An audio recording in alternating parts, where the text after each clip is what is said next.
दोस्तों नमस्कार। आप सबको नए साल की शुभकामनाएं। 2024 की शुरुआत हम सबके सामने है।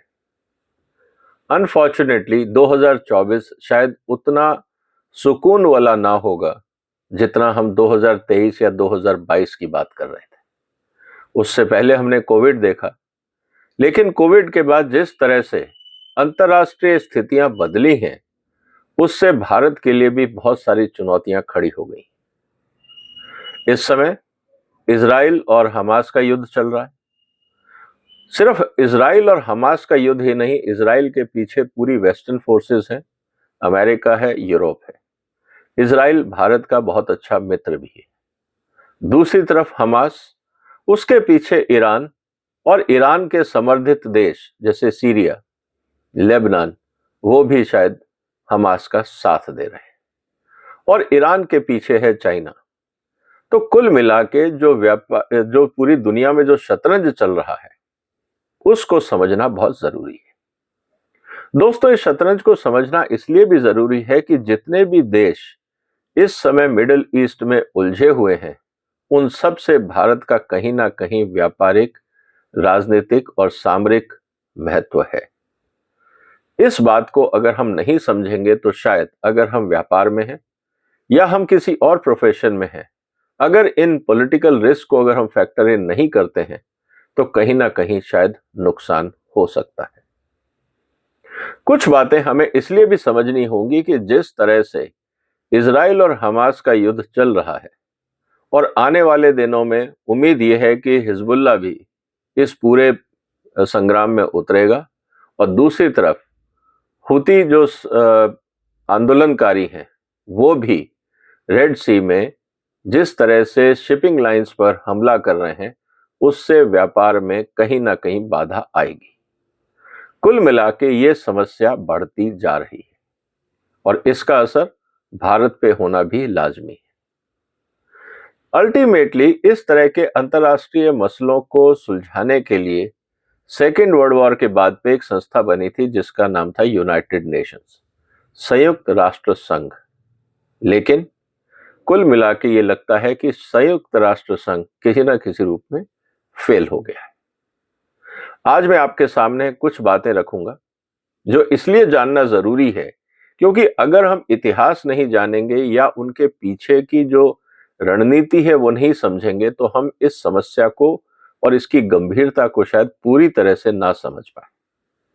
इसीलिए आज सबके सामने मैं एक जो डॉक्यूमेंट लेके आया हूं जो इंपॉर्टेंट है हम सब के लिए, वो है जो इस पूरे झगड़े की जड़ है इस समय इजराइल और हमास के बीच में। वो है अक्टूबर 7, 2023 को जो नरसंहार हमास के आतंकवादियों ने किया, उसके पीछे की क्या रणनीति थी। क्या आने वाले दिनों में यह झगड़ा समाप्त होगा या इजराइल के लिए हमेशा के लिए एक क्वेश्चन ऑफ एग्जिस्टेंस बन के रह गया है। क्या इजराइल और इजराइल में रहने वाले लोग हमेशा इस खौफ से जीते रहेंगे कि उन पे कभी भी और कहीं से हमला हो सकता है। इस बात को समझना जरूरी है कि आफ्टर ऑल जो 7 अक्टूबर 2023 को हुआ, उसके पीछे क्या सोच थी। उसके लिए हमें दोस्तों ये जो डॉक्यूमेंट है, डॉक्ट्रिन ऑफ हमास, इसको समझना जरूरी होगा। ये जो डॉक्ट्रिन है ये बताता है कि हमास की आइडियोलॉजी क्या है और इसकी कुछ मुख्य बातें हमें जानना जरूरी है। दोस्तों, करीब 36 साल पहले दिसंबर 2087 में हमास का गठन हुआ और हमास का जब गठन हुआ तो उसका सीधा सा एक पर्पस ये था कि हम एक मिलिटेंट इंटरप्रिटेशन करेंगे इस्लाम का, कि हम इस्लाम में जो हथियार उठा के अपने लिए लड़ने के लिए जो कहा गया है, हम उस आधार पे हमास को बिल्ड करेंगे। इसको इस्लामिक रेजिस्टेंस मूवमेंट के नाम से भी जाना जाता है। उनका यह कहना है कि जो लोग पैलेस्टाइन या अरबिक वर्ल्ड में इस्लाम को नहीं मानते, वो लोग सुरक्षित नहीं रहेंगे। और ये उनका स्टेटमेंट है और ये मैं आपके सामने पढ़ के सुना रहा। उन्होंने ये कहा कि भाई अल्टीमेटली अगर आपको जो दो अब्राहमिक फेथ है, जुडाइज्म और क्रिश्चियनिटी, अगर उनको शांति से रहना है तो उनको इस्लामिक रूल मिडिल ईस्ट में मानना होगा। It is the duty of the followers of other religion to stop disputing the sovereignty of Islam in this region, because the day these followers should take over, there will be nothing but carnage, displacement and terror. उनका ये कहना है कि Christianity और Judaism, इनको इस्लाम की superiority माननी ही होगी। अगर वो नहीं मानते हैं और किसी भी तरह से क्रिश्चियनिटी या जुडिज्म अगर यहाँ पे सुप्रीम होने की कोशिश करता है तो यहाँ पे कार्नेज होगा, आतंकवाद होगा और कुल मिला के ब्लडशेड होगा, और जो हो रहा है। क्योंकि हमास का ये मानना है कि हम इजराइल के एग्जिस्टेंस को मानते ही नहीं, और इस बात को हमें समझना होगा। लेकिन आप कहेंगे कि काफी इंटरनेशनल लेवल पे डिस्कशंस हुए, यूएन ने किए, ओस्लो अकॉर्ड हुआ, बहुत सारे लोगों ने मिलके ये एक संधि करवाई, 2 स्टेट थ्योरी को लेके हम आगे बढ़े। लेकिन हमास का क्या कहना है? हमास का यह कहना है कि Hamas also rejects any prospect of peace और को existence with the state of Israel. उन्होंने कहा हम मानते ही नहीं, हम इजराइल के एग्जिस्टेंस को एक्सेप्ट ही नहीं करते हैं। आप तो को एग्जिस्टेंस की बात ही छोड़ दो। Initiatives, proposals and international conferences are all a waste of time. उनका आप सब लोग अपना टाइम वेस्ट कर रहे हैं। हम किसी भी तरह की अंतर्राष्ट्रीय मध्यस्थता को मानने को तैयार नहीं है। ये सब फालतू बात है। हम डिसाइड करेंगे कि किस तरह से हमास को और पैलेस्टाइन को आपस में रहना है या एक दूसरे से निपटना है। हमास ने दोस्तों जब इन्होंने अपनी घोषणा की 87 में, 1987 में, 87 में, उसके बाद अगस्त 1998 में इन्होंने एक घोषणा पत्र जारी किया। उसमें 36 आर्टिकल थे, और जो चिंता की बात है कि ये आर्टिकल आज की दुनिया में, आज की बात नहीं कर रहा हूं मैं, आज की दुनिया में जब यूएन है, पूरी दुनिया इन चीजों को जानती है, ये रिटन डॉक्यूमेंट है, तो आज तक इस पे काम क्यों नहीं हुआ? इन चीजों को एक्सेप्ट करके इनको, जो भी ये हथियारबंद लोग हैं, इनको जिस तरह से समर्थन मिला, सपोर्ट मिला, उनको रोकने का प्रयास क्यों नहीं किया गया? ये बात हमें समझनी जरूरी है। क्योंकि जब ये अक्टूबर 2023, 7 अक्टूबर 2023 को जब नरसंहार हुआ, तो उस समय जो हमास का लीडर है उसने ये कहा कि today the enemy has had a political, military, intelligence, security and moral defeat inflicting upon it, and we shall crown it with the grace of God with a crushing defeat, and this will expel it from our lands, our holy city of Al-Quds, our Al-Aqsa mosque, and release of our prisoners from the jail of Zionist occupation. उनका ये जो हमला हुआ, इससे हमारे जो दुश्मन है उसको काफी नुकसान हुआ। थोड़े दिन पहले इन्हीं के लीडर ने कहा था, जब उनसे पूछा गया कि क्या ये 7 अक्टूबर को नरसंहार जरूरी था, तो उनका मानना था हाँ ये जरूरी था, ये हमारा एक मिलिट्री ऑपरेशन था। हमास की तरफ से ये एक मिलिट्री ऑपरेशन वो मानते हैं कि जो हमने हत्याकांड किया वो एक पार्ट ऑफ मिलिट्री ऑफेंस था। दूसरी तरफ जो इन्होंने 36 आर्टिकल का ये जो अपना घोषणा पत्र था, इसमें जो बातें लिखी हैं वो बातें शायद यूएन में चर्चा नहीं हुई, क्योंकि जो यूएन ने रेजोल्यूशन पास किए उसमें कहीं पे भी इन बातों की चर्चा नहीं है कि इस आइडियोलॉजी को जब तक हम जिंदा रखेंगे तब तक मिडिल ईस्ट में शांति नहीं हो सकती। आर्टिकल 8 बहुत क्लियरली कहता है, जिहाद is its path and the death for the sake of Allah is the loftiest of its wish. उन्होंने साफ कहा कि भाई साहब, अगर आप जिहाद करते हैं तो वो अल्लाह के लिए सबसे उत्तम काम किया है आपने। इसका मतलब ये है कि हम किसी भी रूप में शांति प्रस्ताव को नहीं स्वीकार करेंगे। साथ ही साथ उन्होंने ये भी कहा कि जो इस्लामिक रेजिस्टेंस मूवमेंट है, आर्टिकल 11 में Islamic resistance movement believes that the land of Palestine is a Islamic वक्फ। तो उनका ये कहना था कि ये सिर्फ पैलेस्टाइन की बात नहीं है, जो पैलेस्टाइन जमीन है ये इस्लाम की वक्फ प्रॉपर्टी है, इसलिए हर इस्लामी को, हर मुसलमान को इसको आजाद कराने के लिए साथ आना पड़ेगा।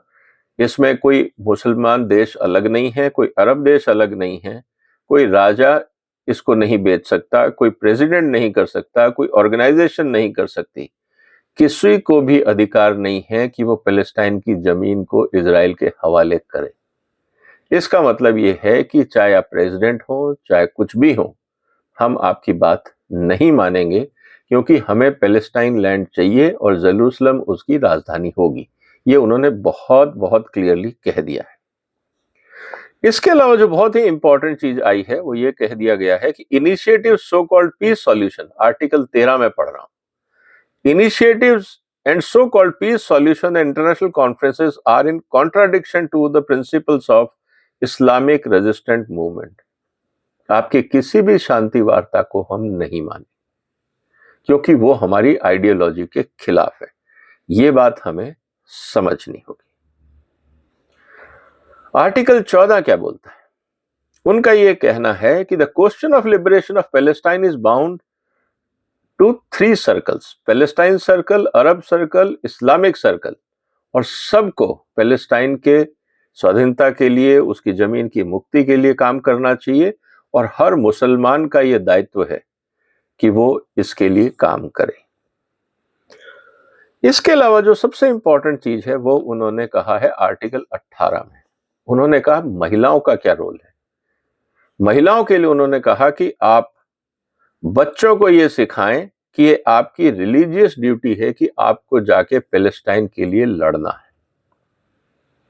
इसका मतलब यह है कि जैसे ही बच्चा पैदा होगा आप उसमें और कुछ नहीं सिखाएंगे, आप सबसे इंपॉर्टेंट चीज यही सिखाएंगे कि आपको जाके भविष्य में लड़ाई करनी है। She has to teach them to perform the religious duty in preparation of the role of fighting awaiting them.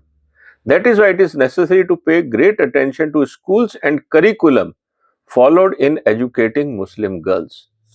इसका मतलब ये है कि जो भी मुस्लिम महिलाओं को जो करिकुलम पढ़ाया जाता है उसमें जिहाद पढ़ाना जरूरी है, so that they would grow up to be good mothers aware of their role in the battle of liberation. इसका मतलब ये है कि जो एजुकेशन सिस्टम है वो पूर्ण रूप से जिहाद की तरफ मुसलमान के बच्चों को ले जाएगा, और ये बात हमें समझनी होगी। दोस्तों, इससे एक बात और पता लगती है कि ये आइडियोलॉजी क्या सिर्फ हमास तक रहेगी या आगे स्प्रेड करेगी। एजुकेशन सिस्टम पे कौन ध्यान दे रहा है कि मुस्लिम बच्चों को क्या पढ़ाया जा रहा है। एक और बातचीत हम हिंदुस्तान में अक्सर करते हैं, वो है सेक्युलरिज्म को लेके। आर्टिकल 27 की मैं बात कर रहा हूं। Secularism completely contradicts religious ideology. जो मुस्लिम आइडियोलॉजी है, सेक्युलरिज्म उसके विपरीत है। इसका मतलब क्या हुआ? हिंदुस्तान में हम अपने संविधान में सेक्युलरिज्म की बात करते रहते हैं। वो सेक्युलरिज्म किसके लिए है? जब ये साफ हमास का चार्टर बोलता है कि secularism is contradict to Islamic religious ideology, तो अल्टीमेटली सेक्युलरिज्म फिर किसकी जिम्मेवारी रहेगी? नॉन इस्लामिक लोगों की। तो क्या ये उचित है? इसके लिए भारत सरकार और हमारे कोर्ट्स क्या कर रहे हैं, ये आने वाले दिनों में हमको देखने को मिलेगा। Attitudes, conduct and decision stem from these ideologies. That is why with all our appreciation for and what it can develop into, and without belittling its role in Arab-Israeli conflict, we are unable to exchange the present future Islamic Palestine with the secular idea. हम secular ideas को नहीं मानते हैं। The Islamic nature of Palestine is part of our religion, and whoever takes his religion lightly is loser. अगर आप अपने धर्म को लाइटली लेते हैं तो आप लूजर हैं, मतलब आप हार गए हैं। तो क्या ये कट्टरवादी आइडियोलॉजी, अगर हम रिलीजन की बात करें तो क्या ये सिर्फ इस्लाम में है? अगर सारे रिलीजन यही सोचने लग गए तो इस दुनिया का क्या होगा? इसीलिए बार बार मैं ये कह रहा हूं कि UN has failed in understanding these challenges, कि ये जो बहुत बड़ी जो इंपॉर्टेंट चीजें हो रही हैं इसको शायद हम कहीं ना कहीं नहीं समझ पा रहे हैं। आर्टिकल 31 बोलता है, under the wing of Islam it is possible that followers of 3 religion Islam, Christianity and Judaism to coexist in peace and quiet with each other. तीनों धर्म के लोग एक साथ रह सकते हैं। Peace and quiet would not be possible except under the wing of Islam. हम साथ रह सकते हैं लेकिन तीनों में इस्लाम को सुपीरियर मानना होगा। बाकी दोनों धर्म जो हैं वो इस्लाम की छत्र छाया में ही पनप सकते हैं। ये लोगों को एक्सेप्ट करना होगा। It is the duty of the follower of other religions to stop disputing the sovereignty of Islam in this region, because the day these followers should take over, there will be nothing but carnage, displacement and terror. उनका कहना बहुत सही है। Article 31 में उनका बहुत clear कहना है कि भाई साहब, इस्लाम के अलावा हम कुछ नहीं मानेंगे। अगर आप किसी और धर्म के हैं तो आपको इस्लाम की शरणागति माननी ही पड़ेगी। आपके लिए और कोई ऑप्शन नहीं है। अब सवाल इस बात का है कि अगर ये लड़ाई चलती है, इजराइल अपनी इंडिपेंडेंस की बात करता है जो हमास को एक्सेप्टेबल नहीं है, तो क्वेश्चन ये है दोस्तों कि क्या कभी भी इजराइल में या पैलेस्टाइन रीजन के अंदर कभी भी शांति होगी? और इस बात को भी समझिएगा कि हमास जो है ये सुन्नी मूवमेंट है, हिजबुल्लाह जो है वो शिया मूवमेंट है। दोनों के पीछे ईरान का रोल है कहीं ना कहीं, जैसा हम अंतर्राष्ट्रीय न्यूज में देख रहे हैं। तो आज तक तो हमने ये देखा था कि शिया सुन्नी आपस में एक दूसरे से कोऑपरेट नहीं करते हैं, लेकिन जब इजराइल का मामला है तो शायद शिया और सुन्नी दोनों मिलके एक साथ इजराइल के ऊपर अटैक कर रहे हैं। 2024 में स्थितियां और गंभीर होंगी क्योंकि अभी हिजबुल्लाह ने अपने अटैक शुरू किए हैं। हमास के लीडर्स अभी तक पकड़े गए नहीं। दूसरी तरफ सीरिया, ईरान, जॉर्डन, इजिप्ट, इनका क्या रोल रहने वाला है? बहुत ही कॉम्प्लिकेटेड सिचुएशन बन रही है। और भारत जैसे देश के लिए, जहां पे हमारा इन सब देशों से कोई ना कोई रिलेशन है, चाहे हम ट्रेड की बात करें, चाहे हम पॉलिटिकल बात करें, चाहे डिप्लोमेटिक बात करें, भारत के लिए चुनौतियां बढ़ेंगी। इसका असर भारत की अपनी अर्थनीति पे आएगा, हमारे अपने डिप्लोमेटिक चैलेंजेस पे आएगा। और जिस तरह से रशिया यूक्रेन वॉर आगे बढ़ रहा है, आने वाले समय में हम देखेंगे साउथ चाइना सी में अमेरिका और चाइना के बीच में संघर्ष बढ़ने की उम्मीद है। तो कुल मिला के 2024 भारत के लिए चुनौतीपूर्ण रहने वाला है। अभी तक भारत सरकार ने बहुत ही, अगर मैं कहूं, बैलेंस्ड अप्रोच लेके, सबको साथ लेके चलने का प्रयास किया है। लेकिन 2024 का चुनाव है, उसके बाद क्या स्थितियां होंगी, अंतर्राष्ट्रीय मंच पे क्या होगा, ये आने वाला समय बताएगा। उम्मीद है ये जानकारी आपको पसंद आई होगी। इससे संबंधित अगर आपके पास कोई और जानकारी है और आपको लगता है कि इस इजराइल और पैलेस्टाइन के बीच में किसी भी रूप में समझौता हो सकता है, क्योंकि हमास ने पीएलओ को तो रिजेक्ट कर दिया है। हमास का कहना बहुत क्लियर है कि हम सिर्फ मिलिटेंसी की बात करेंगे, हमें कोई फर्क नहीं पड़ता कि हमने 7 अक्टूबर को 2023 में जो नरसंहार किया हम और करेंगे। और बदले में जो इस तरह से इजराइल ने अटैक किया, पता नहीं उसको इजराइल जानता था या हमास जानता था या नहीं जानता था। वक्त बताएगा। आपने वक्त निकाला, इसके लिए धन्यवाद। फिर मुलाकात होगी एक और महत्वपूर्ण मुद्दे के साथ। तब तक वंदे मातरम।